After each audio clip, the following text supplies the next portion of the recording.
புராணங்களிலே ஒரு கதை வரும். சபையோர்க்காக அந்த கதையை சுருங்க சொல்லுகிறேன். அது ராமாயணம் முடிந்து பாரதம் நடந்து கொண்டிருக்கிற காலம். கிருஷ்ண பரமாத்மா பாரத யுத்தம் எல்லாம் முடிந்து ருக்மணி சத்தியபாமையோடு மகிழ்ந்திருக்கிறார். அவருடைய தமையன் பரசுராமன் அவரோடு இருக்கிறார், பலராமன் அவரோடு இருக்கிறார்.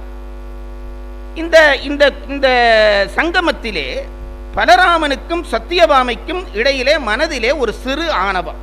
இதை விஷ்ணு புராண கதை சொல்கிறது. என்னதான் இருந்தாலும் கண்ணனுக்கு நான் அண்ணன் அல்லவா என்று பலராமன் நினைக்கிறான். இது அவன் மனதிலே ஒரு மெல்லிய ஆணவப்படராக வளர்கிறது. சத்தியபாமை இரண்டாவது மனைவி. அவள் என்ன நினைக்கிறாள் என்றால், எல்லாரும் கண்ணனை வந்து வணங்குகிறார்கள், கண்ணனை தேடி வருகிறார்கள், கண்ணன் என்னை தேடி அன்றாடம் வருகிறானே, அப்பொழுது என்றால் நான் தானே பெரியவள் என்று அவள் மனதிலே ஒரு ஆணவம். இது கண்ணனுக்கு தெரிகிறது. இதை நீக்க வேண்டும் என்று நினைக்கிறான். ஒரு நாள் அரசவையிலே கண்ணன் இருக்கிறான், பக்கத்திலே பலராமன் இருக்கிறான். திடீரென்று ஒரு சேவகன் ஓடி வருகிறான். ஓடி வந்த சேவகனை பார்த்து கிருஷ்ண பரமாத்மா, என்னப்பா ஏன் இவ்வளவு வேகமாய் வருகிறாய் என்று கேட்டதும் அவன் சொல்லுகிறான், சுவாமி, கடற்கரையிலே ஒரு குரங்கு வந்து உட்கார்ந்து இருக்கிறது. மிகப்பெரிய குரங்காக அந்த குரங்கு இருக்கிறது. அது எந்த நேரமும் அதனுடைய வாயிலே இருந்து மனித பாஷையிலே ராமா ராமா ராமா என்று சொல்லிக்கொண்டே இருக்கிறது.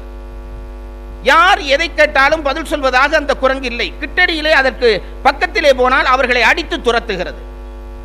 உட்கார்ந்த இடத்திலே ராமா என்று சொல்லிக் கொண்டிருக்கிறது. என்ன செய்வதென்று தெரியவில்லை. அதை பிடிக்கவும் முடியவில்லை, அதற்கு அருகிலே போகவும் முடியவில்லை. சுவாமி, அதைத்தான் உங்களிடம் முறையிட வந்தேன் என்று அந்த வந்த சேவகன் சொன்னான். கண்ணன் மனதுக்குள்ளே சிரித்துக் கொண்டான். ஓஹோ, என் விளையாட்டு ஆரம்பித்து விட்டது என்று சிரித்துக் கொண்டான். உடனே கண்ணன் எல்லோரையும் பார்த்து, இந்த சேவகனுக்கு விஷயம் விளங்கவில்லை, வந்திருப்பது ஆஞ்சநேயன். போன பிறப்பிலே நான் ராமனாக இருந்த பொழுது எனக்கு பக்தனாக இருந்த ஆஞ்சநேயன் தான் வந்திருக்கிறான். அவன்தான் ராமா ராமா என்று சொல்வான். அவன் சிரஞ்சீவி வரம் பெற்றவன். ஆகவே அவன்தான் வந்திருக்கிறான் என்று தெரிகிறது. இப்பொழுது அவனை இந்த சபைக்கு அழைத்து வர வேண்டுமே என்று சொன்ன கண்ணன் திடீரென்று பலராமனை பார்த்தான். பலராமனுக்கு மனதுக்குள்ளே நான் கண்ணனுக்கு அண்ணன் என்ற திமிர் உடையவன், ஒரு குரங்கை அழைத்து வருகிற வேலையை என்னிடம் தந்துவிடப் போகிறானோ என்று பலராமன் பயந்தான். கண்ணன் பார்வையை தவிர்த்தான். கண்ணன் விடாமல் பலராமனை பார்த்து, அண்ணா, ஆஞ்சநேயன் வந்திருக்கிறான், அவனை போய் அழைத்து வாருங்கள். கண்ணனுடைய உத்தரவை அவனால் மீற முடியவில்லை. வேண்டா வெறுப்பாக போகிறான். கடற்கரைக்கு போய் சேருகிறான். அங்கே ஆஞ்சநேயன் உட்கார்ந்திருக்கிறான், ராமநாமம் சொல்லியபடி இருக்கிறான். வந்த பலராமனுக்கு ஆணவம், நெஞ்சு நிறைய ஆணவம். என்ன செய்கிறான்? அந்த ஆணவத்தோடு போய், ஏய் குரங்கே, எழும்பு, உன்னை கண்ணன் வரட்டாம் என்று சொல்கிறான். ஜெபம் செய்து கொண்டிருந்த அனுமன் ஒன்றும் பேசாமல் திரும்பி ஒரு பார்வை பார்த்தான். பிறகு ஒன்றும் பேசவில்லை. திரும்பி ராமராம என்றான். பலராமனுடைய ஆணவம் இன்னும் மிகுந்தது. கண்ணனுடைய அண்ணனாகிய நான் உத்தரவிடுகிறேன், இந்த உத்தரவை கேட்டு உடனே எழுந்து வராமல் இவன் என்ன என்னை அலட்சியம் செய்கிறான் என்று கோபம் வந்தது. மீண்டும் சொன்னான், ஏய் குரங்கே, நான் சொல்லுகிற உத்தரவு உனக்கு கேட்கவில்லையா? கண்ணன் உன்னை வரச் சொன்னான், வா என்று கூப்பிட்டான். இப்பொழுதும் ஆஞ்சநேயன் அசையவில்லை, ராமநாமத்தை சொல்லிக் கொண்டிருந்தான். பலராமனுக்கு கோபம் வந்தது. இவனை அடிக்கலாம் என்று கிட்டடியிலே போனான். எப்படி ராவணனை வாளாலே கட்டினானோ அதுபோல பலராமனை ஆஞ்சநேயன் தன் வாளால் கட்டி கீழே போட்டு 4 கடல்களிலும் பாய்ந்து கடலிலே தோய்த்தெடுத்து அவனை கொண்டு வந்து உருட்டி விட்டான். பலராமனுடைய ஆணவம் எல்லாம் அதிர்ந்து போனது. ஒரு குரங்கு என்னை இந்த கோலம் செய்கிறதா என்று அவன் நடுங்கி போனான். இப்ப பயந்து போனான். கிட்ட போக மனமில்லை. திருப்பி ஓடி வந்தான் அரசவைக்கு. கொஞ்சம் தன்னை அலங்காரம் பண்ணி கொண்டு வந்திருப்பான். கண்ணனுக்கு நடந்ததெல்லாம் தெரியும். அண்ணா, எங்கே அனுமன் என்று கேட்டான்.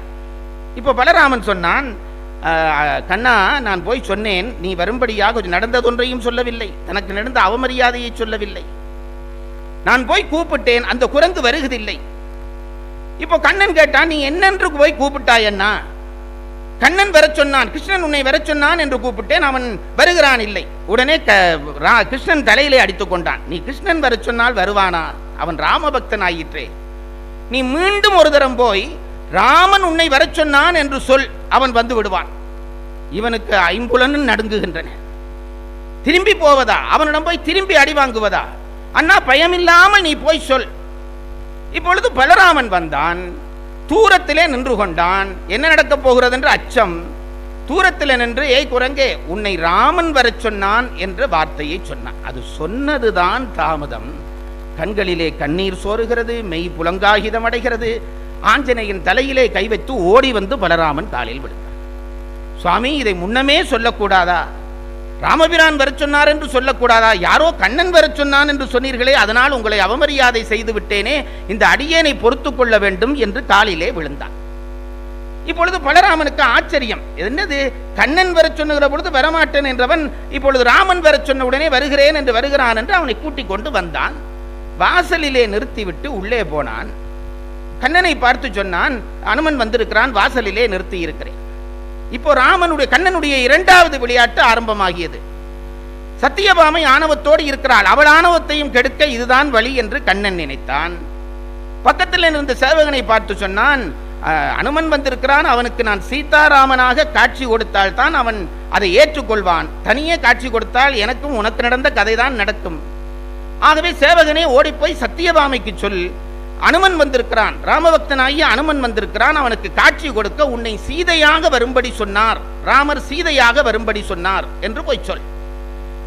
இப்போ கண்ணனுடைய தூதன் போய் சொன்னான், சுவாமி சொல்லி இருக்கிறார், உங்களை சீதையாக வரட்டாம், ஆஞ்சநேயன் வந்திருக்கிறான்.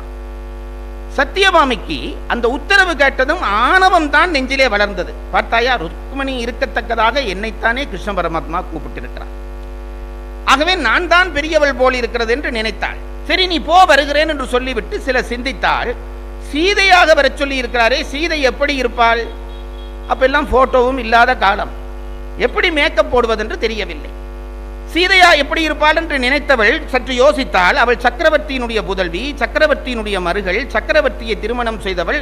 ஆகவே ஒரு அரச தோற்றத்தோடு வர சொல்லுகிறார் கண்ணன் என்று நினைத்து ரொம்ப அலங்காரம் பண்ணினாள். முடிசூட்டி கொண்டாள், நல்ல நகைகளை போட்டுக்கொண்டாள். போட்டுக்கொண்டு நேராக ஓடி வருகிறாள். அந்த நகைகள் குலுங்காத வண்ணம் அப்படியே மெல்ல மெல்ல நடந்து வந்து சபைக்கு சேர்ந்தாள். கண்ணபரமாத்மா தன்னை கண்டதும் மகிழ்வாள் என்று நினைத்துக் கொண்டு வந்து நாணத்தோடு கண்ணனை பார்த்த உடனே கண்ணன் தலையிலே அடித்துக் கொண்டான். சத்தியபாமா, உனக்கு என்ன பைத்தியமா பிடித்து விட்டது? உன்னை சீதையாக வல்லவா வர சொன்னேன், நீ என்ன நகைப்பட்டகமாக வந்து நிற்கிறாய்? போ போ, அவன் ரொம்ப நேரம் காத்திருக்கிறான் தொண்டன், ஓடி போய் சீதையாக மீண்டும் வா என்று துரத்தி விட்டான். சத்தியபாமைக்கு அவ்வளவு பேர் முன்னிலையிலே கண்ணன் பேசியது பெரிய அவமரியாதையாக போய்விட்டது. நடுங்கி போனால் திருப்பி ஓடி வந்தாள்.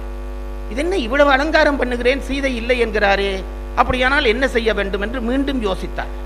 ஓஹோ, அனுமன் சீதையை கண்டது அசோகவனத்தில் அல்லவா? அப்பொழுது மன்மதன் கீறிய ஓவியம் புகையுண்டது போல் இருந்தால் என்றல்லவா சொல்கிறார்கள். ஆகவே நான் அதுபோல வந்திருக்க வேண்டும் என்று நினைத்து உடனே நகைகளை எல்லாம் கலட்டினால், கூந்தலை விரித்து விட்டால், பொட்டை அழித்தால், தன்னை அலங்கோலப்படுத்திக் கொண்டு திருப்பி சபைக்கு ஓடி வந்தாள்.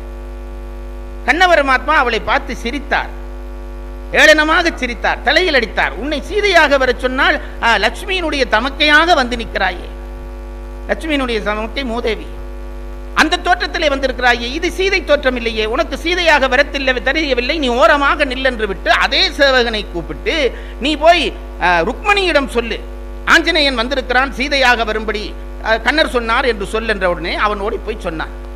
அந்த வார்த்தையை போய் தொண்டன் சொன்னதும் சேவகன் சொன்னதும் ருக்மணி பதறி போனாள். அட படுபாதகா, சென்ற பிறப்பிலே ராமபிரானாக கண்ணன் இருக்கிற பொழுது அவன் மேல் உயிர் வைத்த தொண்டனாகி ஆஞ்சநேயன் வந்திருக்கிறான் என்ற செய்தியை இவ்வளவு ஆறுதலாக சொல்கிறாயே, அந்த தொண்டனை காக்க வைக்கலாமா? இதோ வருகிறேன் என்று நின்ற கோலத்தோடு ஓடி வந்தாள். அப்போதான் கண்ணபரமாத்மா பக்கத்திலே இருந்த சத்தியபாமைக்கு காட்டினாராம், பக்தனுக்கு காட்சி கொடுக்க வேண்டும் என்று ஏக்கத்தோடு வருகிறாளே ருக்மணி, இதுதான் சீதை தோற்றம் என்று காட்சி கொடுத்தார்.